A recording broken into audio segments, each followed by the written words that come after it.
Extrapolate. Pretty girl steps onto the bus. A moment later, I realize I've looked a moment too long. There are bad men out there, and it's not right to frighten the beautiful. But she does not claim her right to glide eyes straight ahead by, instead meets my eye, smiles, takes a seat right beside on the other side of aisle, as if for a moment I was acquitted of the many crimes of my sex. But as quick as I feel that glow, I realize we've hit the plateau, the sum of the riches silent glances have to offer.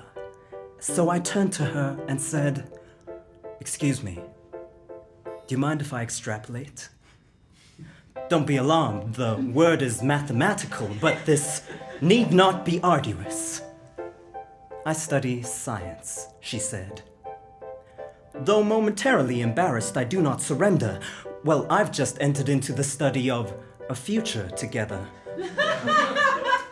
An as yet unopened seed has fallen onto a ready patch of my maybe garden heart. But I will soon have to disembark, so may I follow it through to a projected conclusion with you?" "All right," she said. "Make your best attempt." And so I did. Imagine we meet again some days later. Remember, we have not spoken. You sat down to read and I agreed to leave you be, getting off 4 stops later. It is somewhere completely different, an antique furniture store, and so I am surprised. Your eyes like matches lit by 6-year-olds with their parents in the room. I can't stop myself. "Hi." You pause for a moment. Consider whether to respond. Select the long-sleeved polo neck of greetings. "Hello." I consider concluding it there. "I remember you from the bus" seems too much like the kind of thing they tell you not to say. "I remember you from the bus," I say. "Yes," she says. "I remember your hair."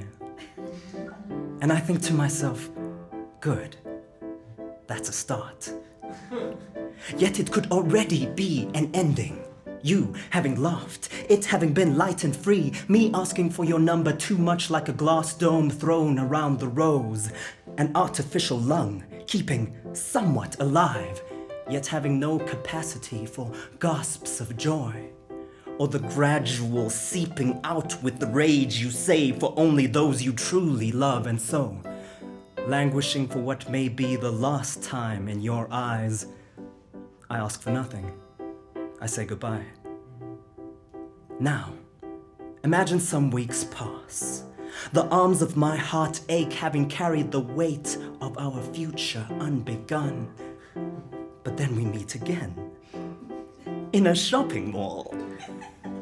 It has corridors as long and wide as the chasms between guarded hearts, the crossing of such divides only possible when carried by the hand that guides. You smile. "Do you still remember me from the bus?" you say. "Always," I say.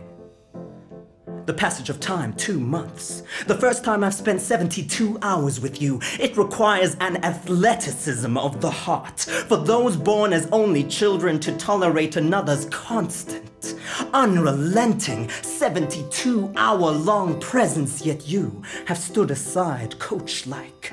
In your silence led me to feats miraculous. You make that heart jump higher, run faster, yet its palpitations shake off no perspiration. It is effortless.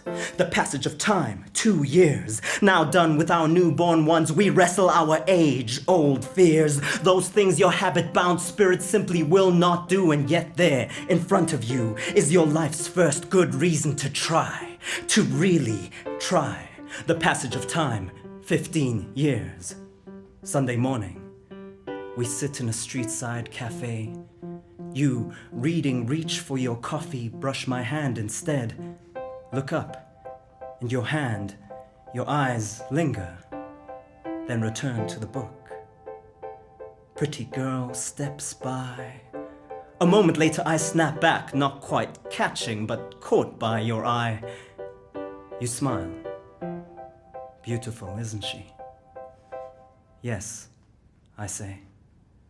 but I've got better. I stop. I have to stop. It's my stop. My dream of future storytelling done.